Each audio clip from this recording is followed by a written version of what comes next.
folie Harry Potter ne se démente pas. Harry Potter et l'Ordre du Phénix sortira mercredi prochain en France. Hier à Londres pour l'avant-première du 5e film de la saga. Les admirateurs les plus forcenés étaient de sortie. David Dameda et Sébastien Renoux ont passé la journée avec eux. Regardez. Voilà, il est à peine 9h du matin et ils sont déjà là par centaines, des Allemands, des Japonais, des Brésiliens ou encore des Français, des fans plutôt extravertis rassemblés sur cette petite place au cœur de Londres pour voir les stars du film Harry Potter et l'Ordre du Phénix. Oui, on a dormi ici. Il faisait froid? Non, il ne faisait pas froid, il a un peu plu, mais ça allait. Harry, il est trop sexy et on aime bien Ron aussi.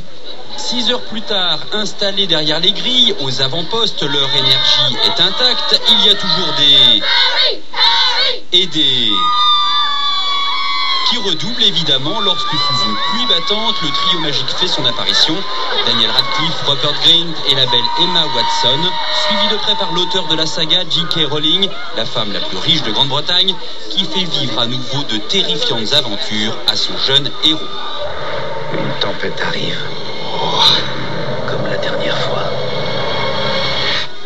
Dans ce 5e film, rien ne va plus à Poudlard, l'école des sorciers, où règne un joyeux désordre.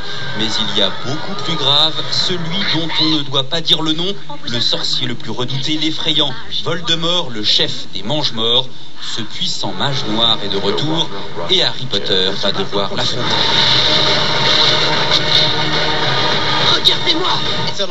Cet épisode est bien plus sombre. Et puis d'un point de vue émotionnel, il est plus intense, bien sûr. Il y a encore de l'action. Mais vraiment, il y a beaucoup plus d'émotions.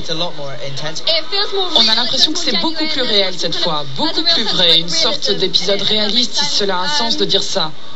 Il y a beaucoup de bagarres en fait. C'est très réussi, vraiment c'est très réussi.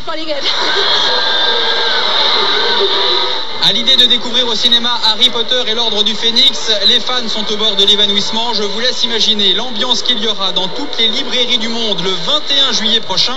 Date de sortie d'Harry Potter et les Reliques de la Mort, le dernier tome de la saga Harry Potter. Il se murmure déjà que le petit magicien pourrait périr.